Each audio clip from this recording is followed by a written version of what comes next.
Back with our top headlines here at 6:48. Happening today is the arraignment for the man arrested and charged in the murder of another man shot dead at a Rochester auto shop last month. Police tell us that the 29-year-old Christopher Romero Warren was working at his auto shop on Hollenbeck Street back on September 18th when the suspect, 24-year-old Angelito Diaz Escalera, entered the garage and shot that victim at point-blank range.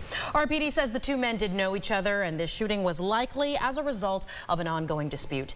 Diaz Escalera was found on the west side of the city yesterday, arrested by U.S. Marshals on an unrelated warrant.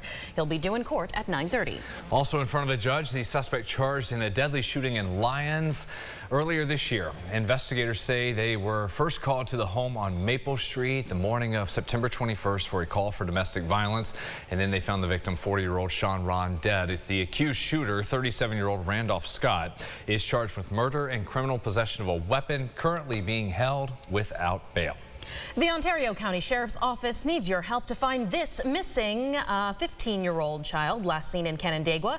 Deputies say that Randall Paris Jr. was at a gas station near a courthouse on October 24th between 4:20 and likely sometime around 5 p.m. He may have a gray mountain bike with him and a black and red backpack. We have his description there for you on the screen. OCSO says he might be with his friends in Canandaigua or his family in Rochester. If you think you know where he might have gone, please contact authorities immediately. 10 minutes to go until the top of the hour. Let's bring in James here for the Halloween forecast. It'll be warm and windy as well. Yeah, watch those trash bins, the recycling flying out, as well as we have winds that gust 20 to 30 miles per hour this afternoon. And then overnight, maybe even a couple of 40-mile-per-hour wind gusts going to be possible. But until then, let's get some hot dogs out for the kids. Yum. No, we eat the hot dogs. We hand the candy out. I see. Yeah. Trick-or-treating, yeah. Right, and exactly. White or red hots? I was about to say, who's going to be the weirdo handing out hot dogs for Halloween? Well, Brandon, I know you were saying, I know there's I was about to say, sorry to the people in my neighborhood with the grills out. Yeah. Yeah, you said baked goods also were a hard no for you. Yeah. Unless you know them. I mean, you know, right? Okay. Yeah. All right, wait, we'll have the 8-day forecast in a bit. Back goodness. to you. Thank you, James. Sunrise traffic here as we are approaching 7 o'clock. The roads picking up. A lot of traffic there crossing the river downtown, but no accidents on 490. Crossing the Bay Bridge on the east side you're good to go coming in from Webster and Penfield. We'll take a look at that again at 7:25.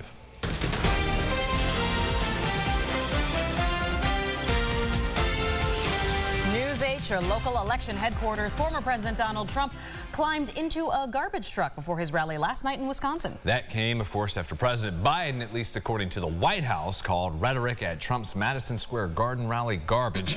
Today, Trump and Vice President Kamala Harris go out west for campaign stops. Both will be having rallies in Las Vegas and Phoenix.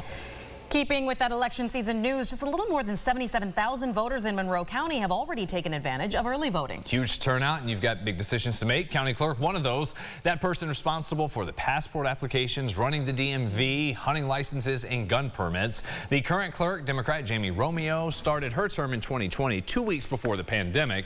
She knows the work she and her team have done over the years to relocate and update different DMVs to help pistol permit holders as well, and other applicants navigate changes to state law.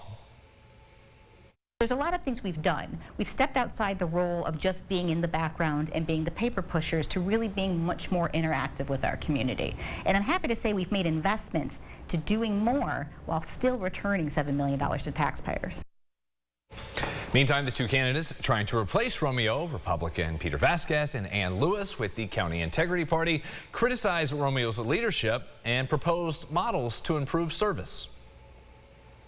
I definitely believe that it's an office that can contribute to the growth of the community. I believe it can contribute and lend a hand to the reduction in gun-related violence in the city and throughout the county now. I believe through initiatives like I plan to launch from day one, like the County Clerk's Office on Wheels, where we're bringing services right into the communities. I don't mean a brick and mortar. I mean putting wheels in the mobile concept, expanding the mobile DMV concept with various services. We just need an advocate in the Monroe County's Clerk's Office who's not about climbing the ladder, trying to get ahead, who's about implementing the goals of our community.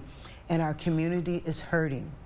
So we need somebody who's responsive to the needs of our community, and that's the bottom line. A reminder, early voting, Monroe County runs through Sunday. You can find full interviews with those candidates at rochesterfirst.com.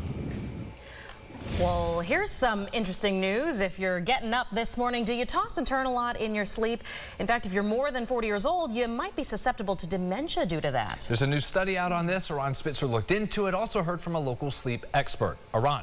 Yeah, guys, the new study analyzed brain scans of nearly 600 people for a connection between sleep quality in people in their 40s and their brain age later in life. Dr. Alice Hoagland, the director of the Insomnia Clinic at the Rochester Regional Sleep Disorder Center, tells me the brain has a waste management system, and while you sleep, that's when that system works to relieve the brain of toxins created by using energy throughout the day. So she wasn't surprised by the connection. Hoagland says research in mice shows that toxic proteins linked to dementia and Alzheimer's also remain in the brain if not cleared through that process. Some characteristics of poor sleep they measured are bad sleep quality, difficulty falling asleep, difficulty staying asleep, early morning awakening, and daytime sleepiness. Patients who reported 2 or 3 characteristics had a brain age that was over 1.5 years older than people who only reported 1 characteristic. And those with more than 3 characteristics showed a brain age over 2.5 years older. What was innovative about this study is the length of time it went on. People who reported bad sleep years before in their 40s showed up for brain scans years later.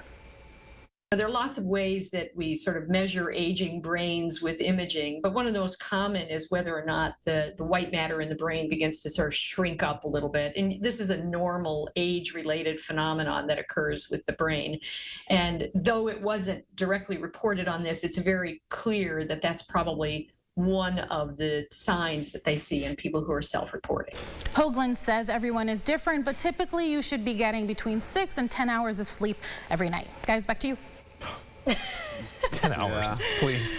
I was about to say ambitious. Yes. Yes. 6 is a good goal for me. Yes. Usually. Yeah. My Anytime you target is come in and 6. you say that the kids allowed Yeah. you 6 hours of sleep, claps. Yeah, there you go. Uninterrupted. Yeah. Yeah, that's the big one. Smooth, straight hours. Good luck to those. Looking forward to the weekend, maybe. Let's have fun tonight. Temperatures way up there, upper 70s. Record is 80. Who knows? If I'm wrong by a couple of degrees, we could break that record. All that rain is likely after 8 p.m., so our trick-or-treat is dry. And it's breezy as well. Note that those winds are howling out of the west there. Saturday, probably the coldest of this stretch, starting off in the 30s and not getting to 50. Clocks change Sunday morning. Bills game looks good. And then how about this? Another spot of warm air for Election Day. Look at that. All right, that does it for us here at Sunrise this Thursday. We'll see you back here at 7:25. Thanks for sharing your morning with us. Have a great day.